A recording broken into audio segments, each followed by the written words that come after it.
વિદ્યાને બદલે વેતરું કરાવવામાં આવી રહ્યું છે। શાળામાં શિક્ષણ મેળવવાને બદલે વિદ્યાર્થીઓ પાસે મજૂરી કામ કરવામાં આવે છે। આ પહેલીવાર નથી, અનેકવાર આવા સમાચાર આવે છે કે બાળક ત્યાં વાલી તેના બાળકને શાળાએ મોકલે છે કે મારું બાળક શાળાએ જઈ રહ્યું છે, ત્યાં શાંતિથી ભણશે, ભણી ગણીને નામ કમાશે, પોતાના ધંધો કરશે, પરંતુ રોજગાર મેળવશે। સ્થિતિ એ છે કે વિદ્યાર્થીઓનો પાયો કાચો રહી જાય તેવી સ્થિતિનું નિર્માણ ખાસ અંતરિયાળ વિસ્તારોમાં થઈ રહ્યું છે। કારણ કે આજે નર્મદામાં ડેડિયાપાડાની મહાત્મા ગાંધી આશ્રમ શાળાનો એક વિડીયો સામે આવ્યો। આ વિડીયોમાં શું જોવા મળી રહ્યું છે? કોઈ શિક્ષણ કાર્યના દ્રશ્યો સામે નથી આવી રહ્યા, ત્યાં કોઈ અભ્યાસ કરાવવામાં નથી આવી રહ્યો, પરંતુ નાના ભૂલકાઓને હાથમાં ત્રિકમ પાવડા આપી દેવામાં આવ્યા અને કહ્યું કે ભાઈ તમે અહીંયા મજૂરી કામ કરો, આ તમે ખાડો ખોદો, આ પાઇપલાઇન આપણે લગાવવાની છે। મુફદ્દલ શું આ બાળકોને આપણે અહીંયા મજૂરી કામ માટે મોકલ્યા છે કે અભ્યાસ માટે મોકલ્યા છે? આ શાળાને શેના માટે ગ્રાન્ટ મળે છે? એ શિક્ષકો આચાર્યો તેમને શેના માટે પગાર આપવામાં આવે છે કે તમે વિદ્યાર્થીઓનો પાયો મજબૂત કરો, તેનું ભવિષ્ય સુરક્ષિત થાય, અભ્યાસ કરી શકે તે માટે આખી બધી વ્યવસ્થા છે। આરટી શેના માટે લાવવામાં આવ્યું કે વિદ્યાર્થીઓને કોઈ પણ વિદ્યાર્થી શિક્ષણથી વંચિત ન રહી જાય તે માટે આ બધી વ્યવસ્થા છે, કાયદાઓ છે। પરંતુ આ શિક્ષણના નામે અહીંયા તો બાળકો પાસે મજૂરી થઈ રહી છે। વિકાસ શિક્ષણ મંત્રી છે ને કુબેર ડિંડોર, એમણે છે ને એકવાર આમ ટેબલ ઉપર ગ્રાફ રાખવો જોઈએ। ગુજરાતમાં જે શિક્ષણના આંકડાઓ, જે શિક્ષણનું સ્તર છે એનું પતન આપણે લખ્યું છે ને કે શિક્ષણના સ્તરનું પતન, હવે આ શબ્દ અમારા નથી, આ શબ્દ સરકારી આંકડાઓના પ્રમાણે છે અને એ આંકડા કેન્દ્ર સરકારના નીતિ આયોગે આપ્યા છે। નીતિ આયોગના ડેટા પ્રમાણે ગુજરાત શિક્ષણમાં સતત પાછળ જઈ રહ્યું છે અને એ જઈ રહ્યું છે એના સમાંતર પછી જ્યારે આવા વિડીયો સામે આવે કે એમાં નાના નાના ભૂલકાઓ, અને તમે ક્યાંક આશ્રમ શાળા છે એટલે ત્યાં તમે એમની પાસે કોઈ ઘાસ કપાવાનું કામ છે અથવા તો એમનું જે રૂમ છે ત્યાં બેસવાની જગ્યા છે, એ સાફ સફાઈનું નાનું મોટું કામ છે, એ હોય તો ઠીક છે, પણ અહીંયા તો કોદાળી અને પાવડો આ નાના નાના ભૂલકાના હાથમાં આપી દેવાયા છે। અને જ્યારે તમે વાત કરી વિકાસ કે આજે એના આચાર્ય સાથે વાત કરી તો પહેલા તો એ શબ્દોની રમત રમતા હતા, પણ પછી અંતે સ્વીકારી લીધું કે એમની ભૂલ થઈ ગઈ। પણ આમાં સીધા જવાબદાર છે શિક્ષણ મંત્રી કુબેર ડિંડોર। મારો સીધો સવાલ છે કુબેર ડિંડોરને, પીસીઆર તમે કોલ લગાવો કુબેર ડિંડોરને, જો અત્યારે એમણે જાણી લીધું હોય, કેમ કે બપોરે જ્યારે એમને પૂછ્યું, બપોરે જ્યારે આપણે એમને સવાલ કર્યો, પીસીઆર ટીમે જ્યારે એમને કનેક્ટ કર્યા, જ્યારે તમે જ હતા સ્ટુડિયોમાં, તો એમણે જવાબ આપ્યો કે મારી પાસે જાણકારી નથી। સાહેબ તમારી વ્યસ્તતા અમે સમજી શકીએ છીએ, તમે વ્યસ્ત હો, પણ જ્યારે અમે તમને જાણ કરીએ છીએ જે એક ચીલો પડી ગયો છે કે મીડિયા જાણ કરે ત્યારે સરકારના પ્રતિનિધિઓને જાણ થાય છે। આ મંત્રી સાહેબની વ્યસ્તતાને 6 કલાક કરતા વધારે સમય વીત્યો છે। કેટલો? 6 કલાક પહેલા આપણે તેમને ફોન કર્યો તો તેમની સાથે સંવાદનો પ્રયત્ન કર્યો। સાહેબે, મંત્રી કુબેર ડિંડોર સાહેબે જવાબ એવો આપ્યો કે મારી પાસે આ મામલે કોઈ વિગત નથી। આમાં સીધું દીવા જેવું સત્ય એ છે કે મજૂરી કામ કરવામાં આવી રહ્યું છે, તેમની સાથે અત્યાચાર થઈ રહ્યો છે અને કુબેર ડિંડોર કહી રહ્યા છે મારી પાસે સમય નથી, હું વિગત આપીને તમને કહું છું। અમારી સાથે અમારા ચેનલ હેડ વિવેક કુમાર ભટ્ટ જોડાઈ ગયા છે। સર, આપણું જે શિક્ષણ ક્ષેત્ર છે ખાડે જઈ રહ્યું છે, તેની પાછળ ઘણા બધા કારણ છે, તેમાંથી એક આ પરિબળ સામે આવ્યું કે બાળકોને તેમને અભ્યાસ કરવાને બદલે, શિક્ષણ આપવાને બદલે મજૂરી કામ કરાવાઈ રહ્યું છે। વિકાસ, કેસ ટુ કેસ જવું પડશે। એકદમ શિક્ષણ ખાડે જઈ રહ્યું છે એવું કહીએ એના કરતા કેસ ટુ કેસ જવું જોઈએ।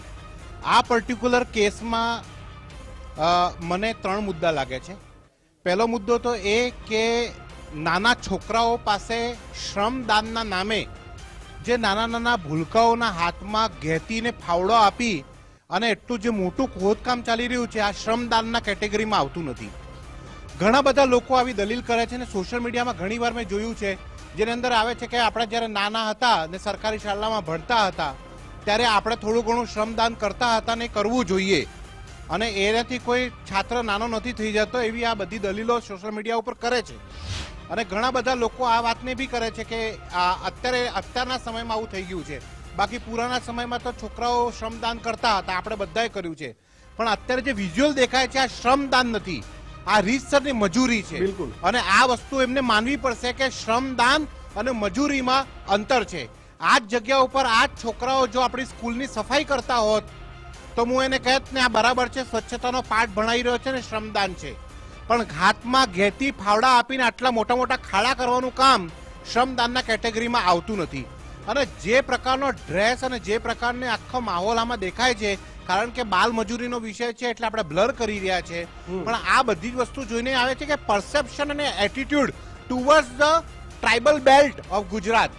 આ લઈને મને બહુ મોટો સવાલ છે કે ટ્રાઇબલ બેલ્ટને જોવાનો જે પરસેપ્શન છે અને ટ્રાઇબલ બેલ્ટના સામે જે કામ કરવાનો એટીટ્યુડ છે, આ ક્યાંક ને ક્યાંક ત્યાંના શિક્ષકો અને અધિકારીઓમાં. આપણે મંત્રીશ્રીને આપણે બપોરે ફોન લગાવ્યો તો તેમણે કહ્યું બધી વિગત મેળવીને પછી તમને ફોન આપીશ. અત્યારે જ લાઈવમાં આપણી પીસીઆર ટીમે તેમને ફરી ફોન કર્યો, તેમણે આ જવાબ આપ્યો કે મેં રિપોર્ટ મંગાવ્યો છે, પછી તમને જવાબ આપીશ. અત્યારે જ તેમણે કહ્યું. બરાબર છે વિકાસ, એ જવાબ માંગી શકે છે અને મંગાવશે ને કાલે આપી બી દેશે. ના હોય તો આપણે નિકુંજને કહીને એમના ઓફિસ મોકલીને બાઇટ મંગાવી લઈશું. વાત એ નથી, વાત એ છે કે આજે ટ્રાઇબલ બેલ્ટના સામે જે પરસેપ્શન ને એટીટ્યુડ છે ને કે ટ્રાઇબલ વિસ્તારમાં છોકરાઓ પાસે આ બધી કરવાની હિંમત છે અમદાવાદની કોઈ સ્કૂલની? મારે આ સવાલ છે. વડોદરાની કોઈ સ્કૂલમાં કે સુરતની કોઈ સ્કૂલમાં કે અમદાવાદની કોઈ બી સરકારી શાળામાં આ કામ કરવાની હિંમત કોઈ શિક્ષકમાં છે નથી. તો જે ટ્રાઇબલ બેલ્ટમાંથી જ આવા જે વિઝ્યુઅલ આવે છે ને એ મને ડિસ્ટર્બિંગ લાગે છે કે ટ્રાઇબલ બેલ્ટમાં કે આવા નાના ગામડાઓમાં જે છોકરાઓને લઈને જે પરસેપ્શન છે કે આ તો ગામડાઓના છોકરા છે, ટ્રાઇબલ બેલ્ટના છોકરા છે, લાવો આને પછી મજૂરી કરાવી દઈએ તો શું થાય? આ પરસેપ્શન અને આ જે એટીટ્યુડ છે એના સામે મારો વાંધો છે. શું ટ્રાઇબલ બેલ્ટમાં ભણાવવાળા છોકરાઓ મજૂરી કરે અને શહેરમાં ભણવાવાળા છોકરાઓ ને ઉપર તમે ના કરી શકો કારણ કે શહેરમાં મુદ્દો બની જશે અને નાના ગામડાઓમાં મુદ્દો ના બને તો કરાવી લો અમને પાસે મજૂરી? આ જે પરસેપ્શન ને એટીટ્યુડ છે એ ખોટું છે. ટ્રાઇબલ બેલ્ટ બી એટલો જ જરૂરી છે અને ત્યાં બી એટલે જ એ જ પરસેપ્શનથી કામ થવું જોઈએ. ખાસ કરીને શિક્ષા અને હેલ્થ સેક્ટરમાં જે બેસિક બુનિયાદી વસ્તુઓ છે કે નાના છોકરાઓના ભવિષ્યની વાત છે ત્યારે એ જ પરસેપ્શનથી કામ થવું જોઈએ જે પરસેપ્શનથી અમદાવાદ, બરોડા, સુરતમાં થાય છે. આને લઈને મારો વાંધો છે. બીજો વાંધો એમ છે કે શ્રમદાનના નામે અને ચોકલેટ અને આઈસ્ક્રીમના નામે કે કોઈ બે પડીકા આપી દેવાના નામે આટલા મોટા મોટા ખાડાઓ ના કરવાના હોય. શિક્ષણ વિભાગના સરકાર જબરદસ્ત ફંડ આપે છે, દરેક વસ્તુમાં આ બધી વસ્તુ આપે છે. આ બધું કામો તમે ત્યાંના મજૂરો પાસે બી કરાવી શકતા હતા. છોકરાઓ પાસે કરાવીને જે મજૂરોના નામે બિલ ફાડીને પૈસા ખિસ્સામાં મૂકવાના હતા તમારે. સરકાર, જો એક વાત હું તમને બહુ પ્રામાણિકતા થકે અને એકદમ ક્લેરિટી સાથે કહું છું, સરકાર દરેક વસ્તુના પૈસા આપે છે અને જિલ્લા શિક્ષણ અધિકારી અને પ્રિન્સિપલ પાસે પોતાના હોદ્દા મુજબ પૈસા ખર્ચ કરવાની તાકાત બી એમને આપેલી છે. આ ખાડા ખોતરવા માટે એ જો મજૂરોને બોલાવીને એને પૈસા આપી શકતા હોય તો એ આપી શકે છે. એ પૈસા બચાવીને નાના છોકરાઓ પાસેથી મજૂરી લઈ લેવાની અને પેલા પૈસા ખિસ્સામાં મૂકવાના, આ ધંધો બંધ કરવો પડશે. સરકારની નિયત સાફ છે. આજે સાયકલોનું કૌભાંડ હતું એમાં બી મેં લખ્યું છે અને મેં કહું છું તમને, સરકારની નિયત છે એટલે કરોડો રૂપિયાની ગ્રાન્ટ આપી. સરકારની નિયત સાફ છે એના માટે સાયકલો ખરીદાઈ છે. સરકારની નિયત સાફ છે એના માટે સાયકલો ખરીદીને જિલ્લા મથકમાં મોકલાવવામાં આવી છે. પણ ખાલી અધિકારી એને ના આપે અને નેતાઓની ઉદ્ઘાટનની રાહ જોઈને જો એ સાયકલો કબાડખાનામાં જાતી રહે તો એ ખોટું છે. અને આ એક્ઝિક્યુશનનો સવાલ છે. નાના છોકરાઓ પાસે તમે આ વસ્તુ ના કરાવી શકો. અને મને આ વાત કહીને બહુ આમ દુઃખ થાય છે કે ગુજરાતમાં જેટલા 14 ટ્રાઇબલ જિલ્લાઓ છે અને હું આ એટલે કહું છું કેમ કે મેં આ 14 જિલ્લાઓમાં પ્રવાસ કર્યો છે.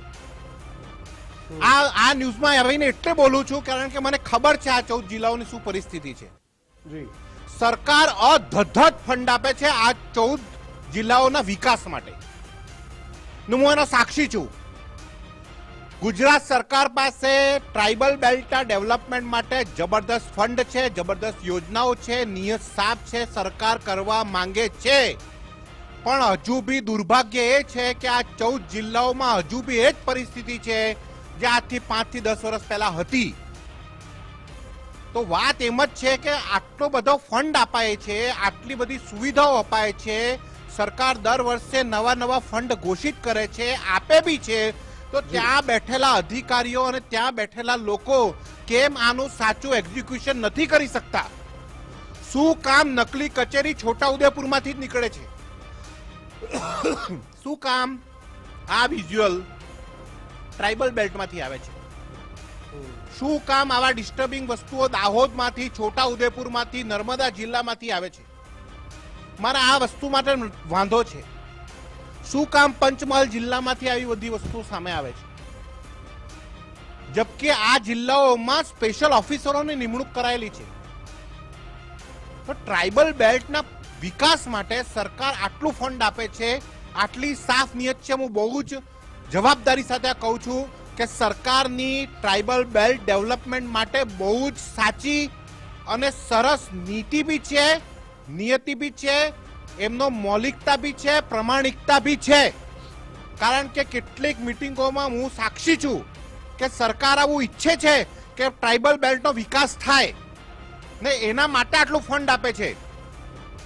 તો પછી ત્યાંના અધિકારીઓ શું કામ આ ફંડ વ્યવસ્થિત યુઝ નથી કરતા? અને યુઝ નથી કરતા તો એના સામે એક્શન કેમ નથી લેવાતો? આ સૌથી મોટો સવાલ છે અને આ જોવું પડશે. અને આ મંત્રી શ્રી કુબેર ડિંડોર સાહેબને આ સમજવું પડશે કે એ બી એક ટ્રાઇબલ વિસ્તારમાંથી આવે છે અને શિક્ષણ મંત્રી છે, અને એમના ટ્રાઇબલ વિસ્તારમાંથી જો આવા દ્રશ્યો આવે તો તાત્કાલિક એક્શન લેવા જોઈએ ને દાખલા સ્વરૂપ એક્શન લેવા જોઈએ. ખાલી ઇન્કવાયરી કરી લેશું, જોઈ લેશું, આવું નહીં. ને આવું થશે, એક બે દાખલા થશે તો આવા વિઝ્યુઅલ તમને પાછા ના દેખાય. ટ્રાઇબલ બેલ્ટનો નાના છોકરો એટલે એની પાસે મજૂરી કરાવી લેવાની છે. તમારી પાસે તાકાત લાવો, અમદાવાદની કો સ્કૂલમાં આવી મજૂરી કરીને બતાવો તમારામાં તાકાત હોય તો. ના, પરસેપ્શન અને એટીટ્યુડ ટુવર્ડ્સ ટ્રાઇબલ બેલ્ટ આ બહુ જ ખરાબ છે અને આને બદલવું ખૂબ જરૂરી છે. આ જ મારું કહેવું છે.